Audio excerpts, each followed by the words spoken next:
everybody. Welcome to Gaming Gaiden. This is yet another episode in Season 2. Thank you for joining us.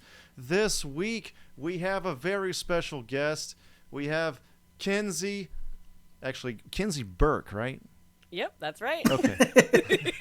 We have Kinsey Burke. Sorry, I just wanted to make sure. And she is calling in from Japan, and she works at Chuhai Labs. But before that, we wanted to talk about her beginnings. Yeah, let's do it. All So right. take it away, Mike. All right. So let's start in early days. How did you get into video games in the first place? So I've been playing video games my whole life. Like when I was a really little kid, like too young to probably even know what a video game was. My dad got the NES for him. So Okay. he got the NES and like a handful of titles, but he mostly got it for Zelda. Okay. So like when I started to learn how to like read, I had one of those like unofficial tips guide things. And I would sit next to my dad while he was playing Zelda. So you're the navigator? Yep. Like navigator. I think it's like when you give like a kid a steering wheel in a car that doesn't do anything. But Yeah. But, Or the player yeah. 2 controller. It's not plugged in. That's awesome. Exactly. So these are kind of some of your first memories. yeah, definitely. It's weird to say that Zelda was my first memory, but it kind of is. Yeah.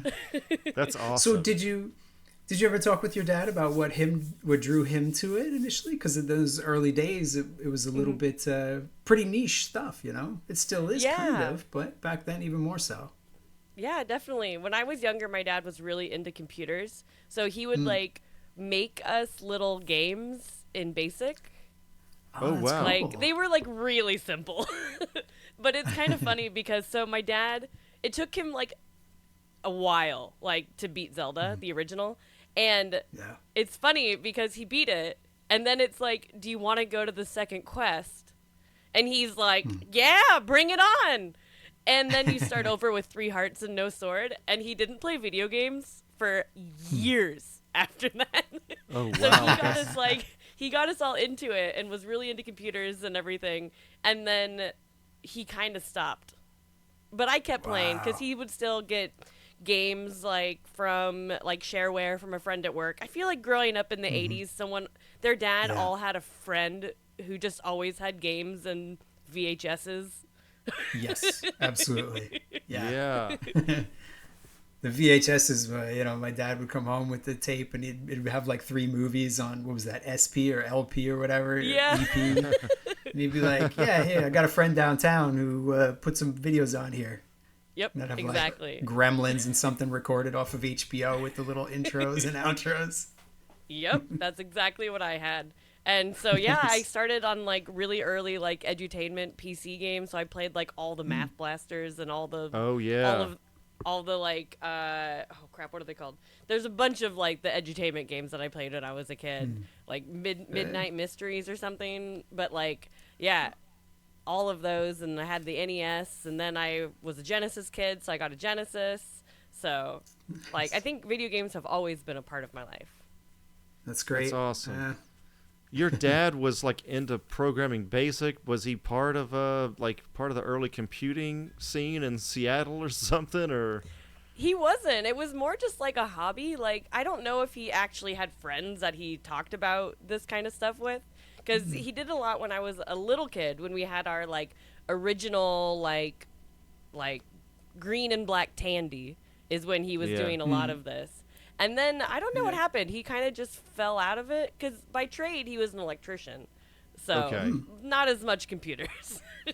Right. okay. I think he was just, like, really into it in the 80s and then kind of wasn't.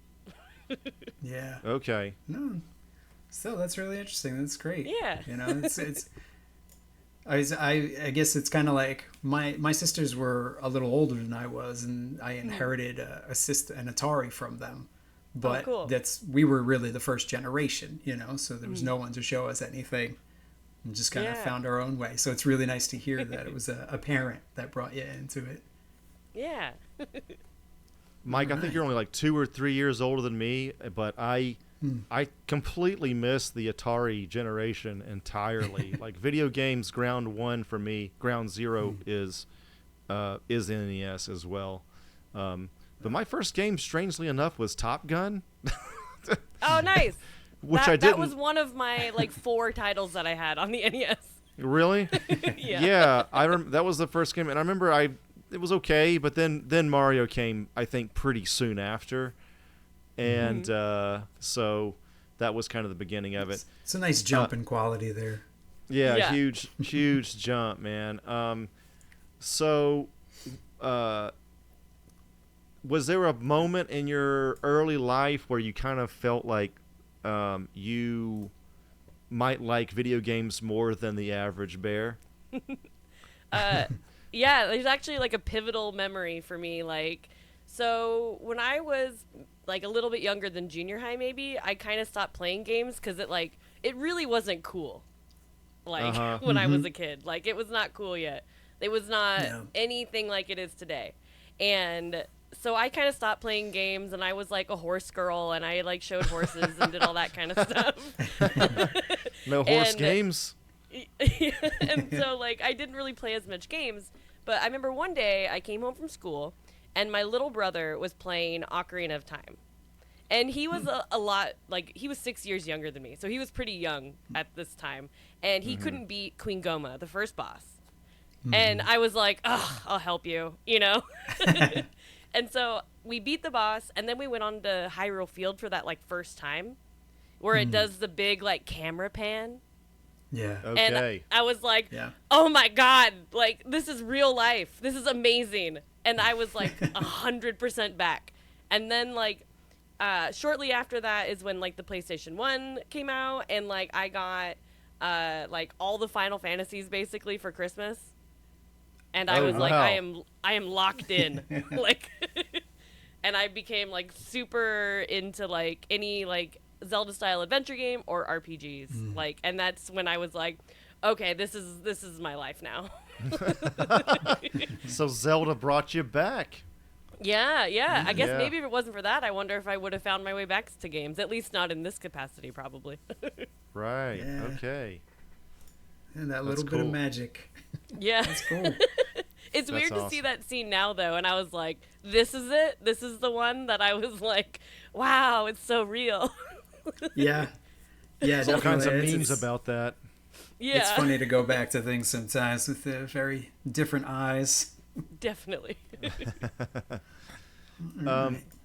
So let's pivot a little bit to Chuhai Labs. Can you tell us a little bit about Chuhai Labs? Yeah, so Chuhai Labs is an indie studio located in Kyoto, Japan. It's the reason I'm here.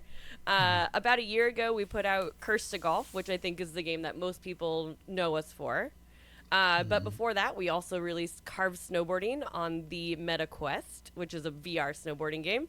And we've released 2 titles on the Playdate, which I don't know if you guys have seen a Playdate, but it's like the little I've never like, seen yellow one in person. with the crank. Yeah, it's so good. Oh wow. Yeah. Is the Playdate selling well, do you think? Have you heard anything about that? It's like really backed up. They're finally starting to catch up on orders, but they had like I think 5 groups of like waves so that you pre-order it and you got placed into a group.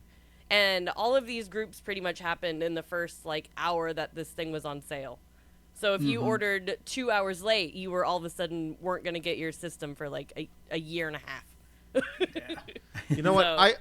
I haven't gotten it yet. I did become aware of it, I think, via Metal Jesus or something. And I haven't gotten one yet. I haven't seen it in person, but a part of me, it really fills my heart with joy to see that, because the 90s were so full of random systems, kind of left and right. And then we kind of went a long time without like random consoles. And now it's like, you know, Playdate's kind of out there, especially with the crank. So it's kind of cool to see that.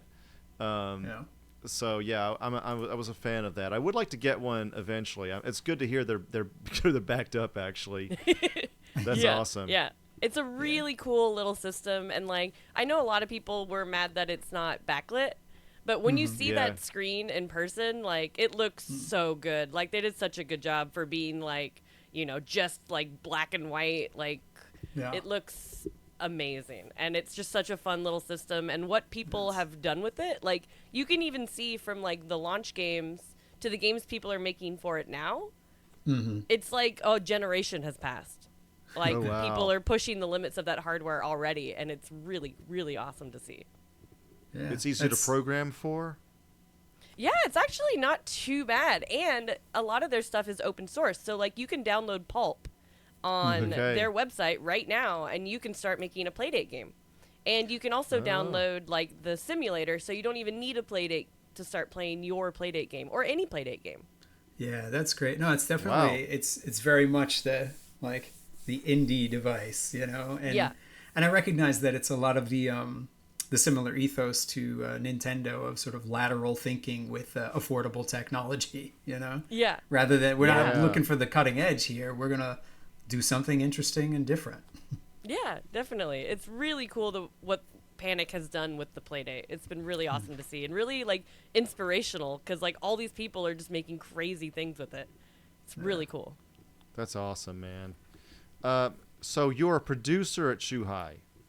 Yes, I'm a producer, and my exact title is producer games and media, just because I end up, it's indie, so like I end up wearing a lot of hats. I was Okay. originally hired to do PR with we'll train you to be a producer because we'll need more producers down the road.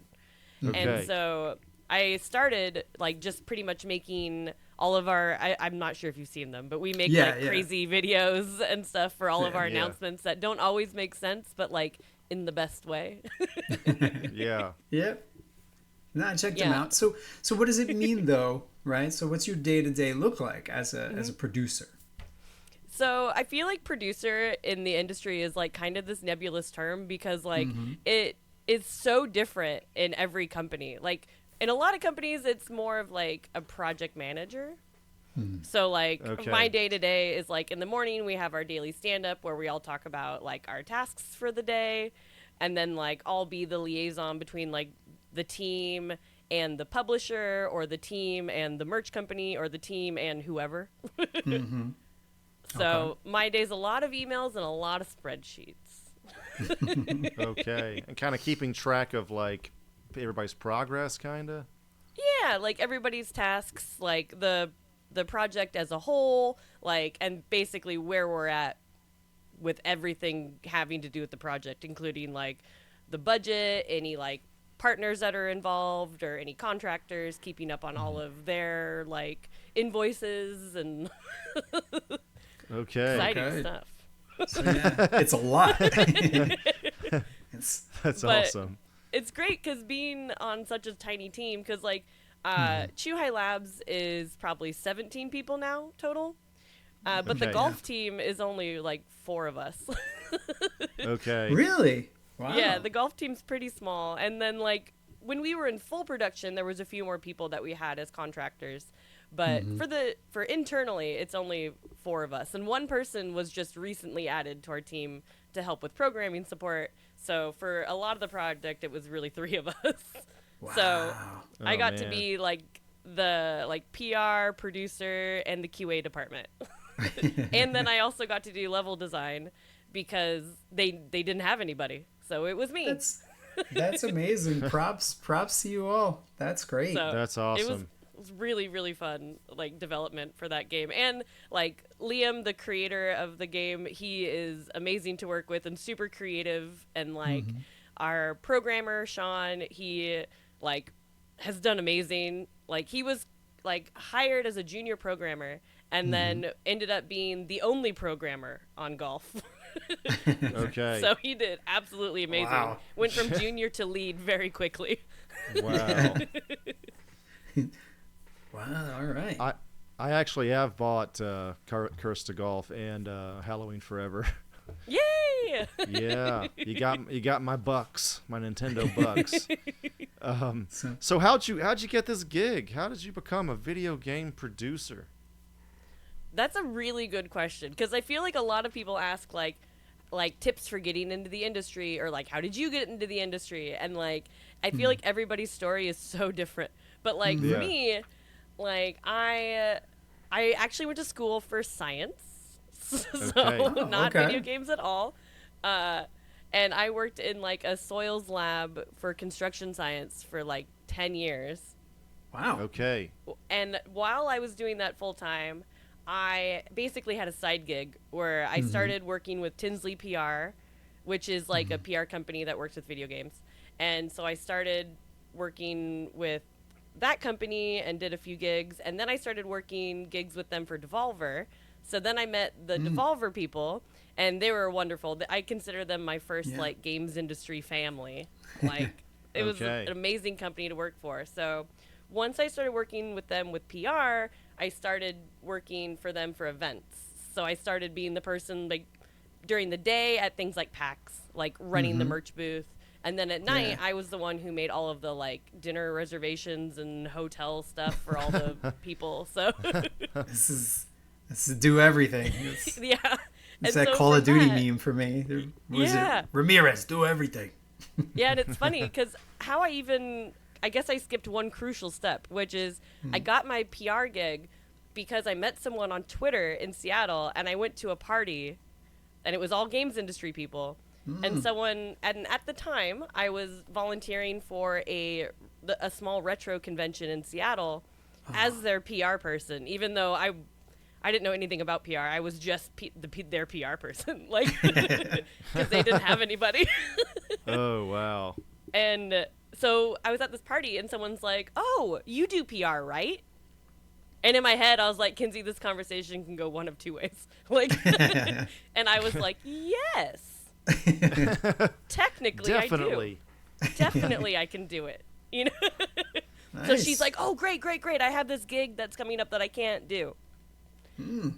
And so that's how it all started, and that happened to be with Tinsley, and then like that all went really well, so they kept inviting me back.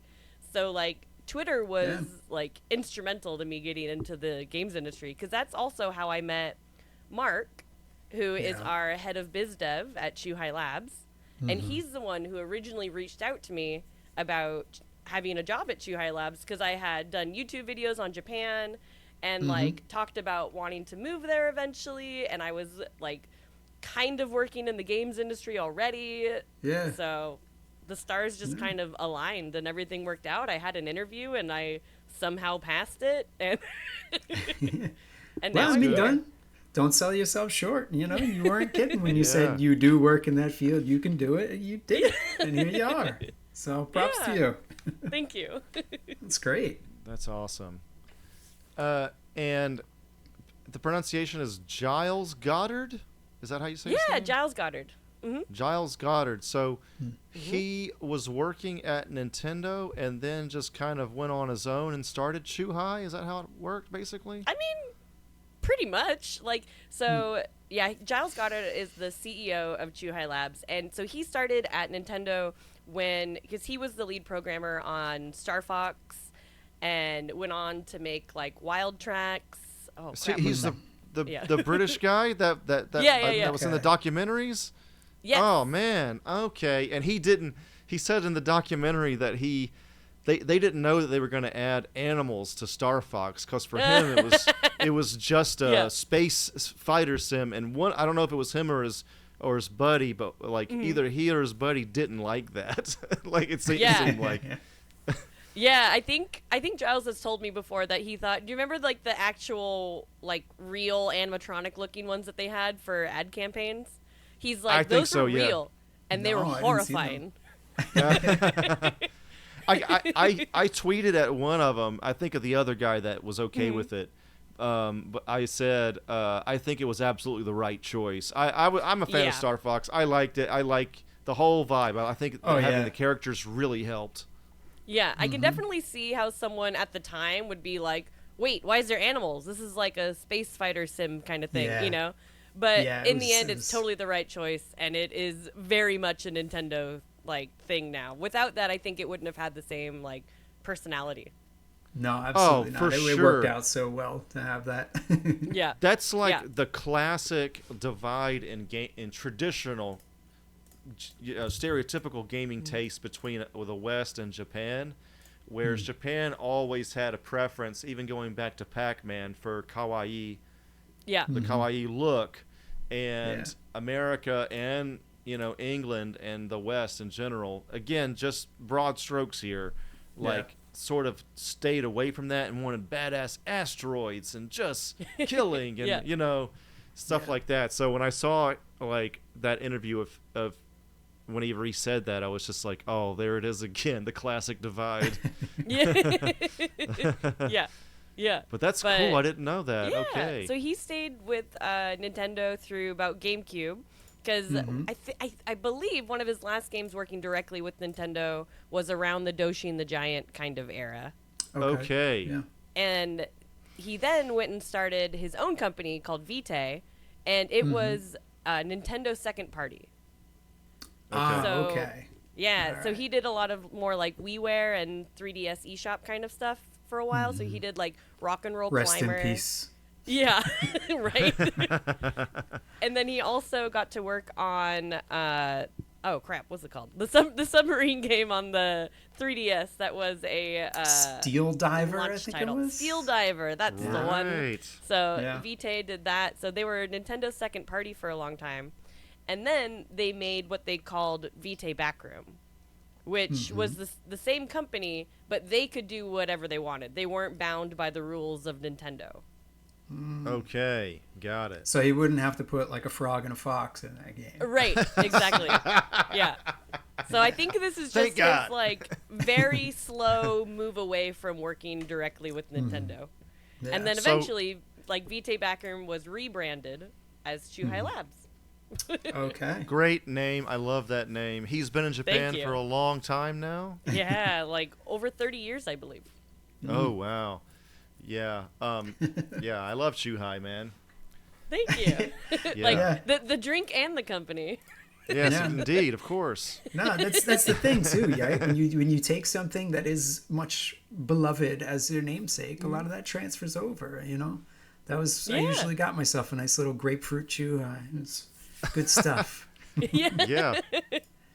But I wanted to ask you about some of these the games and the situation with development and publishing and all, because is Chuhai Labs both a developer and a publisher? Yes. Okay. Although we're a developer first, Okay. but we did publish Halloween Forever on the Switch. So more this like is what I'm curious helping- about. Yeah, go ahead. Right, like I noticed that Halloween Forever was published by Chuhai, but developed by another group called Imaginary Monsters and Poppyworks. Is that Yeah. right? Yep. So, but then I noticed that Curse to Golf, which you said you worked on, right, with a team of only 4, was not published by Chuhai Labs. Correct. So that was published by Thunderful Games. So what happens there that makes you decide that you're going to publish something from another independent developer, but not publish the one that was developed in-house? Like what caused that to happen there? What's Yeah. the decision? It's all about the budget. Okay. So developing Money a is whole often game, the answer. Yeah, from start to finish costs a lot more money than porting a game to the Switch and helping out like a friend of ours. Okay. Yeah. All right. That's fine. Yeah, I mean, I felt like Curse to Golf definitely had a lot more reach and publicity than Halloween Forever got. I found Halloween Forever definitely. because my son, he's 3, loves jack-o'-lanterns and pumpkins. Oh, perfect. That's awesome. Halloween Forever is awesome, and Imaginary Monsters is actually just one guy, Okay. Wow. and he is absolutely amazing, and he's so nice, and he just worked on Halloween Forever in his spare time. That's cool. Oh wow, that's Yeah. awesome. Yeah, I Yeah. love the look. I love the chibi kind of, kawaii horror kind of shit. Oh, me too. I Yeah. kind And of buy actually, a like- lot of that stuff. Yeah. Yeah. Like, that's part of the reason we decided to help them publish on the Switch, because we loved the game as well, and, like, we were really good friends with the people at Poppyworks, and got to meet the Imaginary Monsters guy, and it was amazing. Like, everyone was so nice, it all just clicked, it was perfect. And we that's actually great. liked the game so much that we did a small Halloween update in Carved Snowboarding, where you can get, like, a bunch of items that are all Halloween Forever themed. I saw That's that. I was awesome. checking out a YouTube clip of that because I Yeah. don't have a play date. I don't have a meta or anything, so I had to look at some of the YouTube Yeah. videos, and I was like, oh, that's kind of cool. It's Yeah, like, look at we this. wanted Look to at this find synergy here, Liz Lemon. Yeah, we had to find some other way to utilize like the adorableness that is Halloween Forever in one of our other games. Oh, for sure. Yeah. That's cool. Mike and I can attest to, just going off Halloween for a second, in Japan, when we were living there, it didn't exist. Like It was this rare. whole Yeah. Tokyo Madhouse, the Shibuya Halloween thing didn't exist when we were there. So it's just like a huge update to like Halloween culture in Japan itself. You know, is there any kind of Kyoto equivalent of that, or is pretty much nothing happens? Last Halloween, I went to Osaka. Okay, 'Cause do they have the same kind of Osaka- vibe? Yeah, Osaka is kind of like, I'd say like a mini Shibuya Halloween, but it's still pretty big. Like It's enough. it's yeah. like right in like Amerikamura and like Dotonbori, and like that bridge that's by the Glico-man in Dotonbori, like you can't even cross it. There's so many people. It was intense. It was so fun. And then we also went to the like Universal Studios Halloween Horror Nights. Oh, that's cool. Oh, that's so awesome, man. Yeah, and I'm so excited. It starts soon for this year, and they're doing a coaster themed after The Ring. Oh, nice. Oh, sick. Yeah, It it's sounds gonna be cooler really than cool. the. I'm in LA right now, and like we have Universal here, but it just seems Yeah. cooler in Japan. Yeah. And I've been to the Mario Land here, and Mm-hmm. it's cool. I liked it a lot, but it's one ride and then 3 activities or 4 maybe. Oh, It's so small. It's like this one little corner of the park. Yeah. It's so small. It's done very well, and when you enter, it feels like you've entered Toontown and Roger Rabbit. Like it's just Right. it's overload, but it was fun. Anyway, I digress. Yeah, No, I've no, been this to the one is here. all relevant, you know? Yeah. I've been to the one here, and I actually just went again this last weekend. And Nice. I mean, ours isn't that much bigger. I mean, I haven't been to the one in California, but I can assume it can't be that much smaller than the one in Japan, because the one in Japan is pretty small, but it Yeah. does have 2 rides. So we have the Yoshi ride and the Mario Yeah. Kart ride. We don't have And- that. We're just the Mario Kart.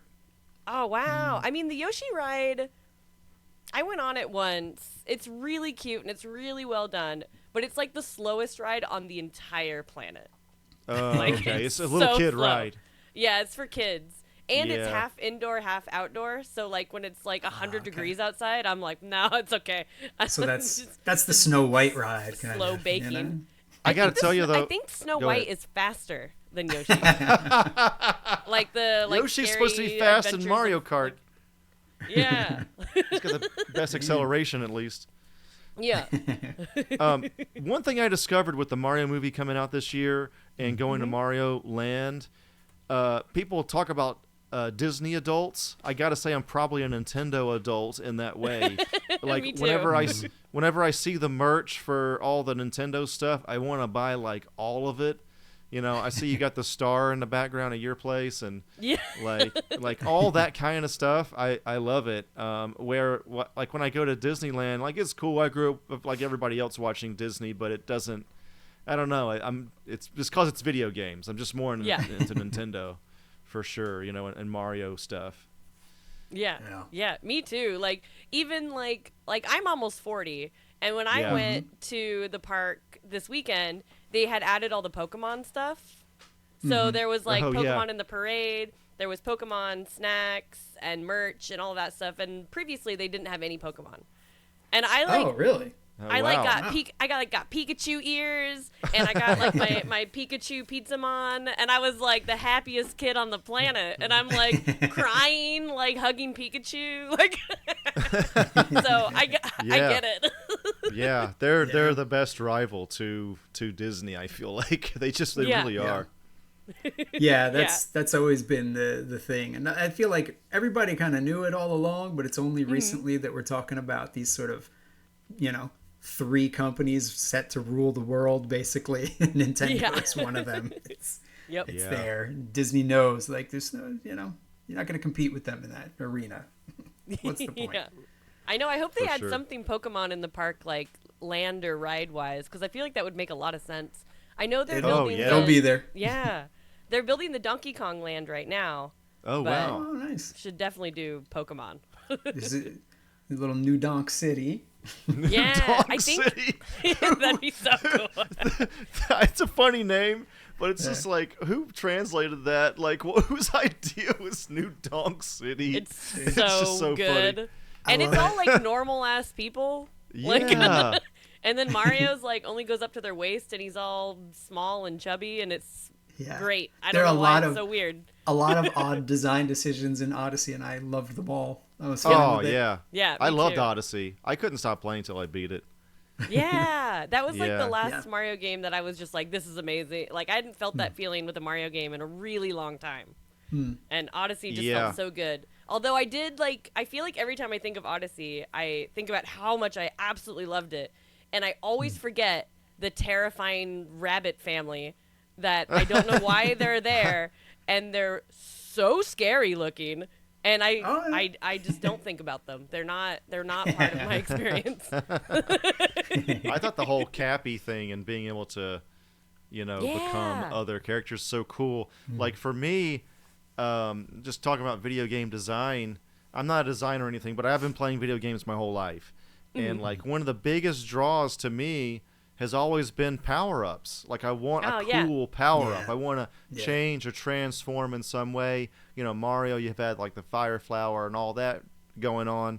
And with this one, your power-up was essentially like possessing an animal or whatever, Yeah. like the caterpillar or whatever it was. And like, that was just really cool. It kind of felt like, obviously a cutesier version, but like in Symphony of the Night and all that, you could be a bat, you could be mist, it was just like really awesome power-ups, I think and it's funny you mentioned transformations. that because like now we've talked about this before, but like in this context, considering Cursed to Golf and how I've really loved card games. Like I used to play Star Wars Destiny, and I've played all these other different kinds of competitive card games.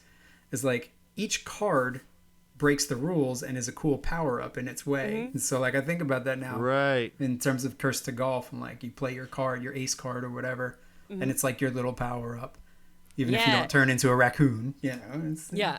We definitely love power-ups at Chuhai. Yeah. To It me, was it's a so huge fun, draw. like making, I think in Cursed to Golf, the ace cards is what makes it. yeah, Like, there's so many different ways that you could even like almost break the game, because you're like, oh well, if I use a drill ball, I can just drill right to the hole in some holes, like instant That's cool. hole in one basically. And like, why not let people do that? That's fun, and it's such a good dopamine hit too. You're like, I just got a hole in one, like. and see that's the beauty too of single player games, where like Yeah. you can let it be broken. It's fine. People Yeah. love to figure that out, and they feel smart and happy. Yeah, Right, exactly. right. I When you're trying to agree. balance for a competitive multiplayer experience, it's a real pain because you're always gotta we gotta pull that back. That's too strong. That's a Yeah. negative Yep. player experience. you know? Gotta turn off items in Smash Brothers. Yeah, it's Even like- though that's yeah. what makes it fun. I mean, what do they say? One of the most unbalanced fighting games of all time was Marvel vs. Capcom 2, but everybody kind of agrees it's the best one. Easily the 50 best some odd one. characters. Yeah. Yeah. Well, I want to get into some Disney game discussion a little, but there was one more thing I wanted to ask about the A Curse to Golf. So I on Microsoft's game pages, they usually list a lot of details about a game, and I like to go see if I can change the language and stuff like that. And I noticed that there was localization into English, German, Spanish, French, Japanese, Korean, Brazilian, Portuguese, Russian, and simplified Chinese, which Yeah. is a lot, especially for a team of 4. Yeah. Yeah. So We I had, was curious about the process there. Yeah. The localization is all handled through the publisher, which is another really good reason to have a publisher when you are such a small team. Oh. Like, we basically just put all of our like English into the spreadsheet and send it over to Thunderful, and it's magic. Okay. And awesome. but we did get to decide like what languages we wanted, and Okay. like we do have to think a little bit about cost, because every additional language is additional money. But Yes. like we wanted Curse to Golf to be as accessible as like humanly possible. Yeah. Right. Yeah, I mean That's awesome. that's a pretty broad map, and I see Yeah. all the time on Twitter. I see people being like, Brazilian Portuguese, please, Brazilian Portuguese, please. And it's like, Right. yeah, I know Brazil has always really gotten the short end of the stick when it comes to video games and there's in the like past. there's like a huge like indie and gaming scene in Brazil that I didn't even Yeah. realize until maybe 5-10 years ago. But like they even got like they had a, I don't know the history, so this is just for me, but it seems like they have a hard time sometimes getting consoles and stuff. So Yeah, like and they've also got heavy import Yeah. taxes on them. yeah, and so they like made their own console. There's like the Zebo. And that's yeah. like Oh, the Zebo only came was out in there? Brazil. Yeah. That's So, funny. like, It just came up the other yeah. day with the Resident Evil port that hit Resident Evil 4. I think hit Zebo. Yeah. Wow. I remember hearing back in the day that Brazil was one of the few places where the Genesis outsold the Super Nintendo regularly. Oh, I heard that. Yeah, yeah. The They're kind Sega of Master System was really dominant. they're anomalous in that way. Master System had a hold in Europe, I've heard, but yeah, Genesis was king apparently, whereas pretty much everywhere else Super Nintendo ruled the land. No, I think Genesis. I thought Genesis had the lead in Europe too, but I don't know. It's been a while. I know Master System did, but we have Yeah. to look it up. But has there been any kind of like country that's strangely super into one of your games? Like, wow, Iceland loves Halloween Forever. Or like, have you had any metrics on that? Like, or Brazil loves Curse to Golf more than most? I mean, or Brazil loves Curse to Golf. Like we were nominated in the Brazil Indie Games Fest Awards. oh, for, nice. Yeah, for best gameplay. We were a nominee there. And like I was looking at the nominees and I feel like 70% are Brazil games. So to be Okay. from the outside, I was like, yeah, Brazil loves us. That's awesome. That's awesome. That's the power of localization, though. You know, like let's make it Yeah. accessible in that language, and people can play it and they'll find it. That's yeah, great. definitely. That's awesome. Yeah, all right. So I was there was another topic that I wanted to discuss a little bit because I saw you had a video about Disney games. Oh yeah. And I am a big fan of these Disney games. Yeah, they're so good. So I was curious if you've been looking into Lorcana at all as well. Have you heard of this? Lorcana? Yeah. Ooh, what's Lorcana that? Lorcana is not a video game, so I won't waste too much time on it for everybody. But Lorcana is a card game that's coming out in the next cool. couple Okay. of weeks, and you play like all sorts of Disney characters. It's kind of somewhere between Magic the Gathering and what was that game? Keyforge. It's kind of like something, a marriage between those two. But I'm kind of hoping that in Lorcana they eventually, the usual Disney fans are probably thinking like, oh, I want, my rarely ever seen Treasure Planet characters to come out. And I'm looking at Lorcana thinking, I want Mickey in the fireman suit from Magical Adventure, Magic Quest. So That would be awesome. I actually have been kind of getting back into like card and board games recently. So I'll definitely have to look that up. Thank you. it's get a starter deck because they're expensive otherwise. Yeah. So, Yeah. Good tip.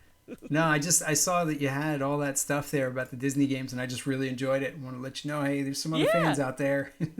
That's awesome. Yeah, because like when we were talking earlier about theme parks and like Disney adult versus Nintendo adult, I think I might be both. Because like I have some friends who are like really, really Disney adults. And we would go once a year to LA or to Disneyland for Halloween. We went to like that Mickey's Halloween party every year. Oh man, That's awesome. I went to the Haunted Mansion in Tokyo for the Nightmare Before Christmas special. That's And awesome. they had Yeah, I went to redone that it for last that, and year. I loved it. Yeah, that's a really good like promotion that they do with the Haunted Mansion because it like feels really natural to be in there. Yeah. So it's really, it was really a perfect cool. fit. I loved it. Yeah. I've seen it both in Japan and in California. Oh, that's cool. Disney's always had kind of a pretty good hold on video games, so much so that they had one of the few great Game Gear games with Mickey Mouse Castle of Illusion. Yeah. People generally bring up that one as like kind of the best game on the entire system. Yeah. And of course, like the Lion Poor King Game Gear. game and the Aladdin game and the Gargoyles game also. They were really great in the 16-bit era. I remember. I probably fell out a little bit after that, but I love those. Yeah, and like I'm gonna totally botch it because I don't remember the name of the game, but the new Disney game that's coming out. Oh, very it looks soon. like a Yeah. Fleischer animation kinda. Yes. And Yes, it's like the yes. like 4-player platformer. Yeah, I think it's called Land of Illusion. Yeah, I think it's because I was like it's like Castle of Illusion. Yeah, But, like, it looks cool. I like the It looks so Cuphead, good. but with Mickey kind of thing. Yeah. Yeah, it looks really awesome. So Well, the hopefully, more maybe recent they're gonna get back cartoons- into having like awesome Disney games. That would be really cool. Yeah, I mean, for me, the big thing was I loved Castle of Illusion, and then they were mostly Capcom developed after that, and I loved all the Capcom games. So Yeah. Oh yeah. and then eventually they tried to sort of take it in house, and they weren't making games that were quite as tight as what Yeah. Capcom was producing, but they were still nice.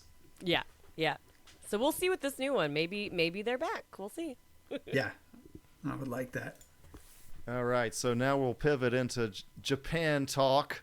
So I assume you, like many an elder millennial like us, you got into Japan. I'm the via, youngest Gen X. Yeah, you're so on the cusp. Yeah, I'm on the cusp. Yeah, so. you're really on the cusp there. But anyway, you got in Japan via gaming and anime, I assume. Yep. Yeah, and Okay. like, because when I was a kid, I was super into like Sailor Moon, Magic Knight, Ray Earth, Dragon Ball. I loved all the classics, and I also my grandfather was a pilot for Japan Airlines. Oh wow! And so my grandparents used to go to Japan all the time. I never got to go Wow. with them, Wow. but Yeah. because like my grandfather died when I was like 10, so I didn't really Okay. like know him that well. But I was given like all of this stuff from them, like all of these Japan Airlines vintage posters, like Japan Airlines like crew bags, Japan Airlines everything. When I Oh, was man. 16, You my got grandmother, vintage aviation Yeah. trinkets. Yeah. When I was like 16, my grandmother gave me a kimono. Wow. So like man. like something about Japan was always kind of in my life. That is cool. Yeah. Was there a moment, because this happened, I think, to a lot of us, including me. I remember in my experience, there's just a moment where it's just like you realize a lot of the games you're playing are from Japan. Like, and Yeah. especially in the early 90s, there was no Microsoft and there was no Atari.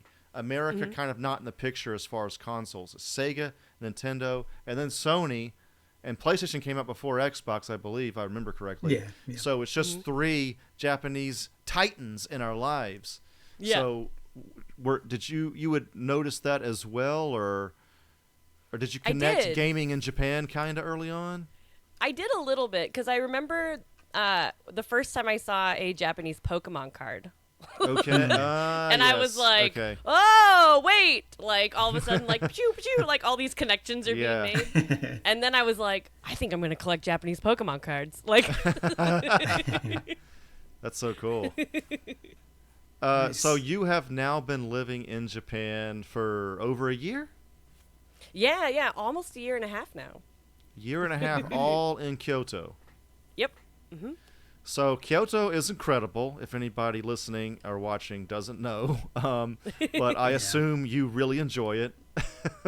Yeah, Kyoto's great. And if you want a big city, like Osaka and Kobe are right there. So, Yeah. Oh man, Osaka was really nice. I hadn't really visited when I lived there, but when I went back for my last trip, which is now like 10 years ago already, my God. overdue. Yeah, for real. Yeah. It was a great time. I really enjoyed being there in Osaka. It was Yeah, nice. Osaka, I think is my favorite city. Shizuoka and Fukuoka are now kind of rivaling it, but something about Okay. Osaka is just great. I love it. Yeah. Like, it's kind of like Tokyo, but without the like kind of Tokyo rush and coldness. Yeah. Yeah, it's I, known for that. Yeah. I can remember like getting out of the train station or whatever and just being like, I could smell the chill atmosphere here. It's different. It's got good Well, vibes. Kyoto's so quaint, you know. It's a really nice little chill vibe. I think most people probably don't know how quaint it is. And I love seeing the historical stuff, the castles, the temples, and Fushimi Inari and all that, which inspired Star Fox apparently. Yeah. All that stuff. You know, I've actually I lived in Japan for 3 years, 06 to 09, long time ago at this point, but I've only been to Osaka like for a couple days here and there. I feel like it's a huge hole in my Japan heart I need to fill because I've been mainly 99% Tokyo, you know? Yeah, Would love to Osaka go. is amazing. It has great food, great beer. Like, it's just so much like it's so lively, and I feel like people are a lot nicer and warmer. Yeah, And something about it I just love. And it has Universal. that is true. Yeah, people say like Osaka's a lot more chill vibe for whatever reason. Yeah. Yeah. So, how long do you think you'll be in Japan? Ooh, good question. I would like to think for quite a while. I don't really want to go back to the U.S. at all. Okay. Wow. I do not blame you. I don't really It's- want to. It's been a mess, man. It's been It's been quite a mess. I gotta say. Yeah, and like cost of living is amazing here. Like Yeah. I remember the first time I went to the doctor and the dentist here, and I was like, "Wow, this is crazy!" Yeah. Like That's I got the a number crown. one thing. Yeah. I got a crown on my teeth, and like in the U.S. they like it was gonna be like several thousand, and here it was 9,000 yen, just like $70. Right. No, it's a beautiful thing to be like, yes, I can be seen by a medical professional without the fear of bankruptcy. It's Yeah. it really does wonders for the health and well-being of a people. Right? Yeah. It does. Yeah. And like we have a house here, and it's cheaper than the rent on my 1-bedroom apartment in Seattle. And That's so I'm so like, awesome. how can I leave? This is amazing. And That's going out incredible. to eat, like if you don't want to spend a lot going out to eat, you don't have to, because the food is genuinely still good. Yeah. Oh yeah. For sure. I mean, I've had 7-Eleven food in Japan that I thought was better than restaurants I've had here. So. Oh my Yeah. God. Yes, dude. That's why people go crazy over the kombini over there. Yep. Yeah. God. Yeah. So. Oh, one thing though also is like, God, just drinking. So in LA, drinking sucks.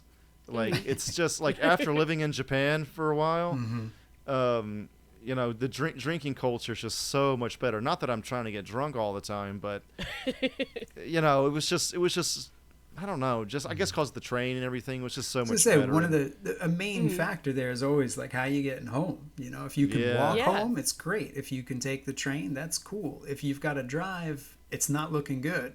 So, Yeah. and most of America is drive. So what are Yeah. you supposed to do? And you get like easily 10,000 steps a day, probably. You Oh, know, yeah. like when I visited last December, my in-laws, wife's Japanese. So I looked at my steps and I was like, I was at 10K at like 3 p.m. like before the day was even over.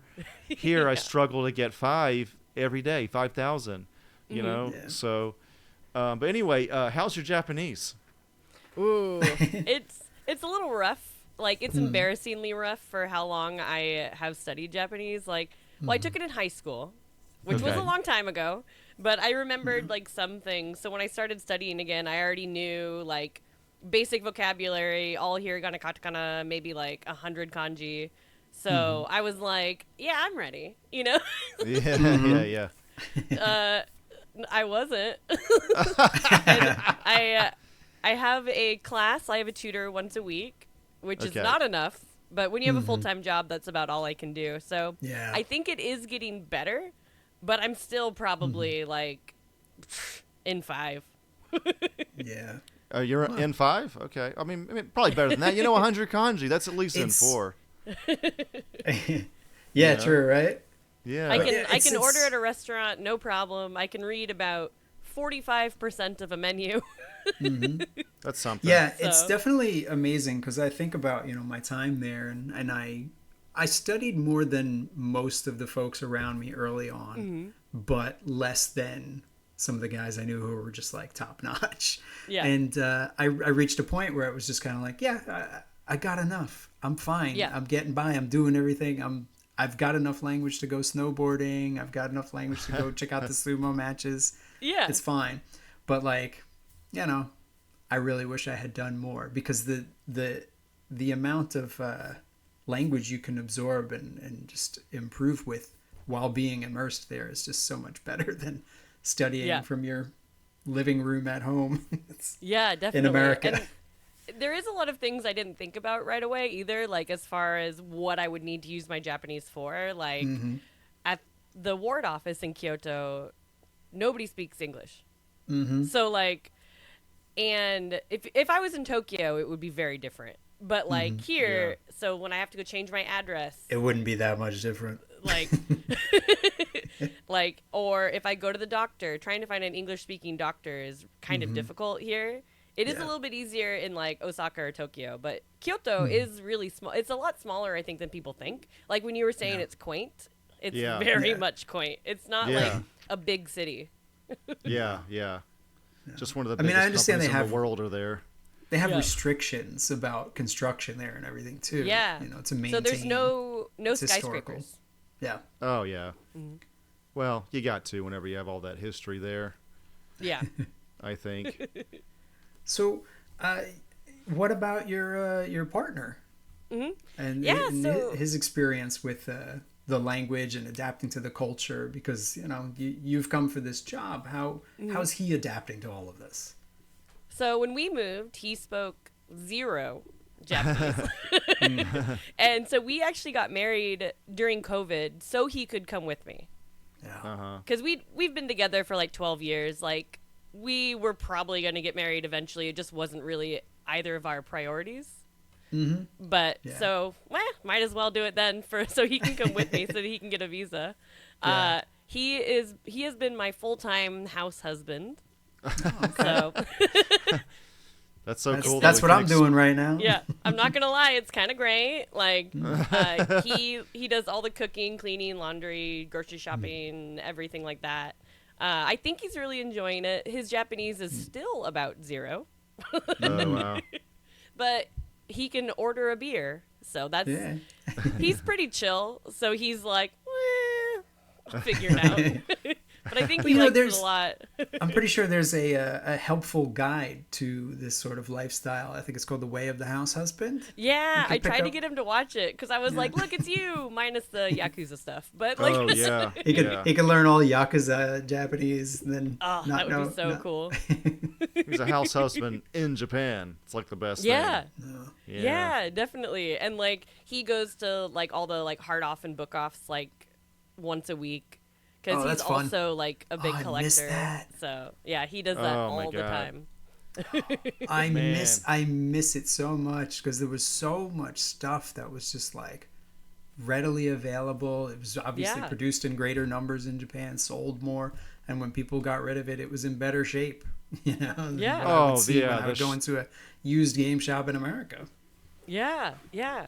It's so fun to collect here. Like it's not nearly as good as it used to be, but it's Yeah. still I think better than the US. I So- think Like, that price-wise. it has to. The supply is. I think a lot of the supply is leaving the country. Like if I look Yeah, on eBay, yeah, I see yeah. like, oh, okay, I could get this game that costs $150 for the U.S. release, or I could buy the Japanese release for $12 with like $3 shipping, and it'll be here faster Right. than it takes to get from California to the Midwest. Right? So yeah, but yeah, that means those who really like retro shopping in Japan, it's like, go buy your stuff now, because it's flying out of the country. It's only going up. Yeah, definitely. And like even like just going over to Den Town in Osaka, which is basically their like baby Akihabara like video game shopping. Even that's changed. And like the first time I ever went to Den Town was like, I don't know, 6-7 years ago. So like even in that short amount of time, I feel like it's changed a lot, price wise and like selection wise too. Because I remember the first time I went, there was like stacks of like Super Famicoms that were like all under 1,000 yen. Incredible. And it's not really the case anymore. Yeah. Incredible. Yeah. Oh, it's funny because my first time in Japan was 2001. That's when I went after college on the JET program. And I was aware of some of the games that I had missed on the Super Nintendo.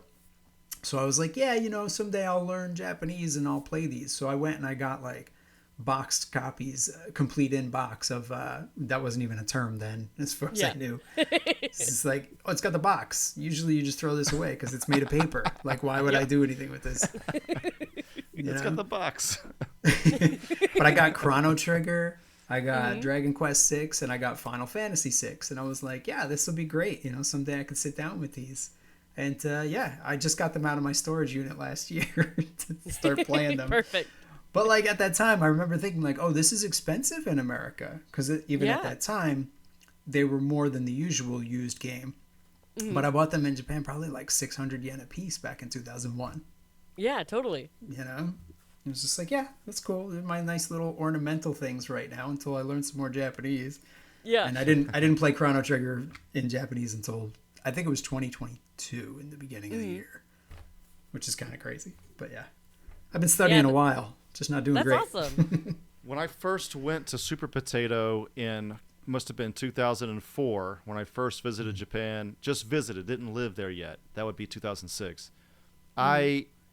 It was like incredible. Like I don't think it was just because it was my first time. There was so much inventory at that time. It was insane. I remember so many Neo Geos and Saturns and like way more. Like I went this past December, and it's like it just pales in comparison. And I think that's countrywide, and people are selling things on eBay and Yahoo Auction and all that. So that's kind of what's happening. But it's kind of sad, but it's also like Japan's just so immensely popular that it was just gonna happen. I've seen a lot of YouTube channels that, like, it seems like their whole shtick is just going to Japanese hard-offs and looking at the games and buying a couple. And it was a Swedish guy that loves Neo Geo. I was like, man, I love Neo Geo. And it's like him just searching for Neo Geo shit in Japan, and it's just like he's found some incredible stuff. And I'm one of the people that's like, I guess, giving him money because I'm giving him the clicks for sure. Oh, I love Neo Geo. When I lived in the U.S., when I was in Seattle, we had one of the Neo Geo minis, the MVS. Yeah. Like, I guess, well, not the tabletop one, not like the modern mini, the old mini. So it's basically just like a smaller version of the MVS.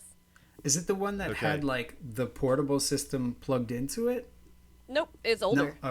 Okay. Oh, okay. Yeah, so it looks exactly like the arcade machine. Yeah. It's just like 2/3 the size. Gotcha. Oh, I know what you're talking about. Yeah. Yeah. Like not quite as small as like a Moppet arcade, but still a lot easier to have in a apartment. Because the original MVS was gigantic. It was like so bulky, like unnecessarily bulky. Oh yeah. Yeah. I love that stuff, man. It's a premium product, Yeah. I missed that. That was a hard one to get rid of. Yeah.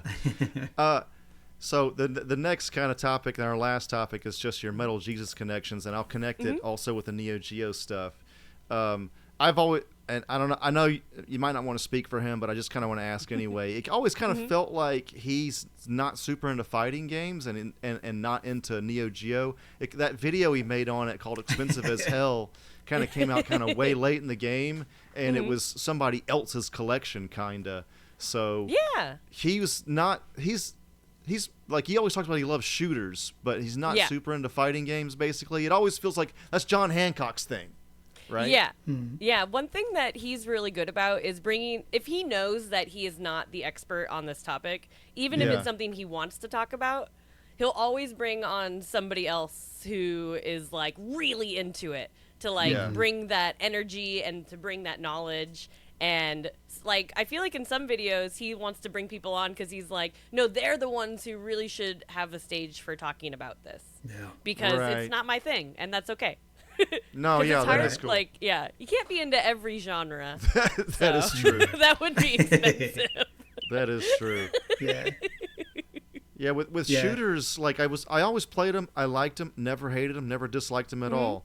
But I didn't realize until 10 years ago or less that they have like such a huge scene, like top down, like, and it was due to Metal Jesus probably as well, I guess, but. Yeah, I had never noticed just how fervent that like niche fan base is. Yeah. Yeah, shmups are a big deal. And I feel like they're one of the few genres in Japan that is specifically shooters are usually quite expensive for the Japanese versions. Right. Yeah. Like especially like the 360, which was not big here. So that doesn't help its case. Oh, we lived in Japan at that time. We know. So many. The support from Cave. Oh. Yeah, like it was there was terrible. a lot of really, really good compilation collections on the 360 for shooters. And so those are all crazy expensive here now.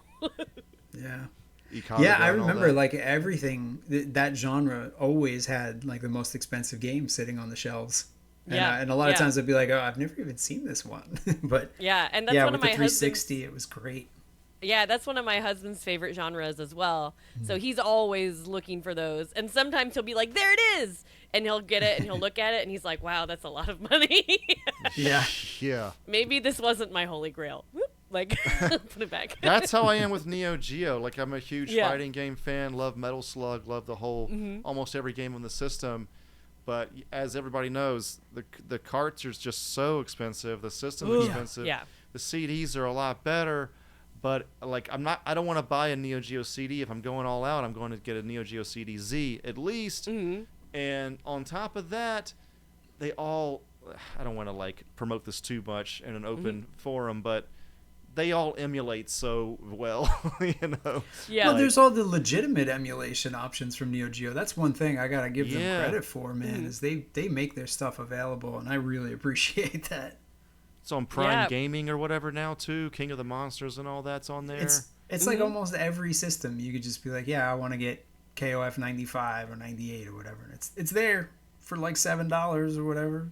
And it's like awesome. it's like perfect. So it's like, even though I'm such a huge fan, I have like 3 Neo Geo shirts, but no consoles at the moment. It is kind of a white whale to me at the moment, but Neo Geo is just so expensive. Like when we finally got that Neo Geo mini arcade machine, like I started buying carts for it, but I just couldn't keep it up. I got one of those like bajillion and one carts. Even though I know that's probably not the right way to go. But at least it was a cartridge that was in my Neo Geo, and I was playing it on the Neo Geo, and I was like, okay, this feels okay. I just want to sit here and drink a beer and play Money Puzzle Exchanger anyways, like, let's be honest. So, like, and that game is so expensive. That game was good, though. I've played that. It was, like, so surprisingly good. Yeah, that's a true hidden gem right there for sure. Even amongst Neo Geo fans, I think. That's God, awesome. That game's good. I remember I was playing it once, and I was explaining how to play to Jason, Metal Jesus. And I was like, okay, so what you got to do is you got to be fast, but like this is all like money, and like this many fives make a 10, and you try to get up to a 500. And he was like, "What are you talking about?" Like, I haven't tried that game. I haven't even seen it. I gotta it's give good. That a go. It's good. I played it like it's really last good. Christmas or something for the first time, like with my brothers, and we were like, wow, we discovered it together, which was awesome. Yeah, I've it's been kind of playing like Puzzle Magical Bobble Drop. 2 all this time. Yeah. Is it okay It's like if Magical Drop on steroids. Like Yes. it's Magical Drops with 10 extra steps. Like Yes. It's okay if you revealed Metal Jesus' first name just now, just Yeah. making sure? Okay. Yep, Oh, that's cool. fine. I actually didn't know his name. That's cool. But speaking of, man, so Metal Jesus, I think, was one of the first, if not the first, YouTuber I got into. Like, I think being an elder millennial, I kind of came in a little bit late to the game, and then like to the YouTube and like subscribing and watch later and just really watching YouTube. Yeah. But being a lifelong gamer, he had like these hidden gem. I think it was probably the hidden gem videos first, but like the top collecting, the top games for the system plus hidden gems on like, PC Engine or whatever. I was just so into this. So that was like an easy start for me. And then YouTube spiraled out into everything else. But yeah, I really appreciate that whole network of channel. It's like a seemingly kind of a network, with John Hancock. You got Riggs, you got Reggie, you got you got Metal Jesus. Right. Metal so like Jesus that's how I started... knew who you were, right? So Yeah. it's a real rising tide effect. I feel like there's an effort by everyone to lift each other up.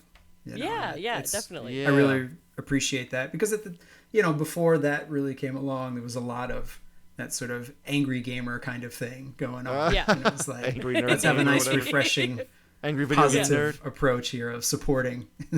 Everybody. Dude, Yeah. His platformers were great though. I beat them in like both of them in a day, but man, they were good. Nice. But yeah, he was a good change of pace, and yeah, your network is great. I watched like I think right now because it seems like Metal Jesus posts less. I don't know, but yeah, Riggs is posting a lot, and I watch his all the time. I love the like by the company videos, all the marathon games or whatever on NES or whatever. Love those. I think those are great. So it just kind of felt like he's hustling. Like, it kind of felt like yeah. your Seattle Portland, I guess. Seattle Portland gaming scene seems so cool. So I guess I wanted to end on that. Yeah, Well, I really miss it. But I mean, being Yeah. here is awesome, and now we have we have the internet, so I can talk to them anytime I want. But I do miss it because I see them going to like the retro gaming expos, and like I used to go to all of them, and it's not really feasible from Japan to go away for a weekend to Portland. Oh yeah, No, for sure. So- It's not.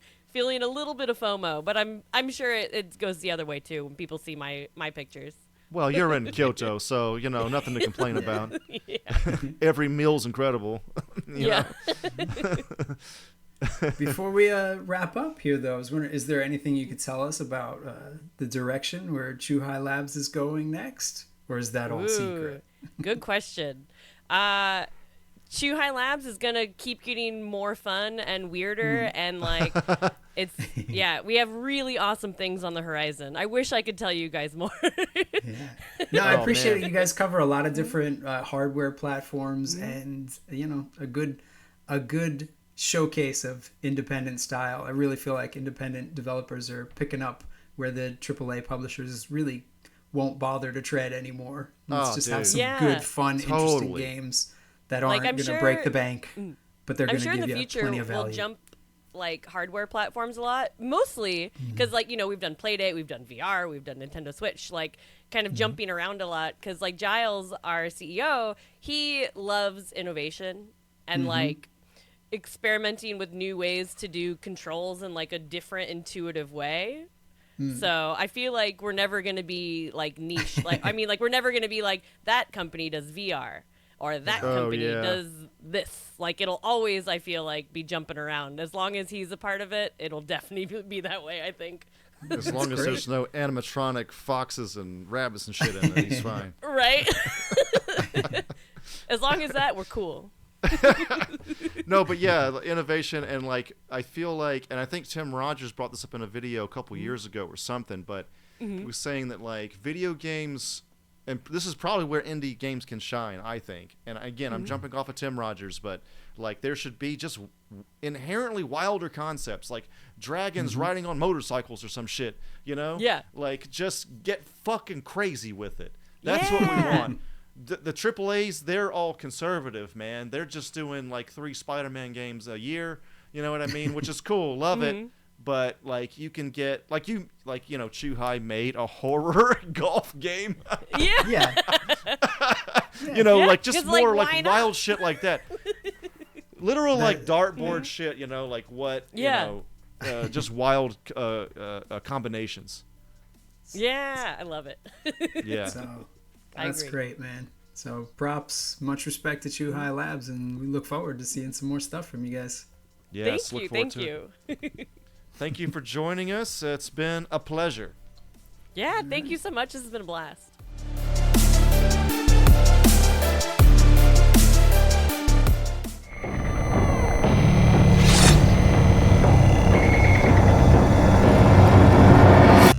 Thank you.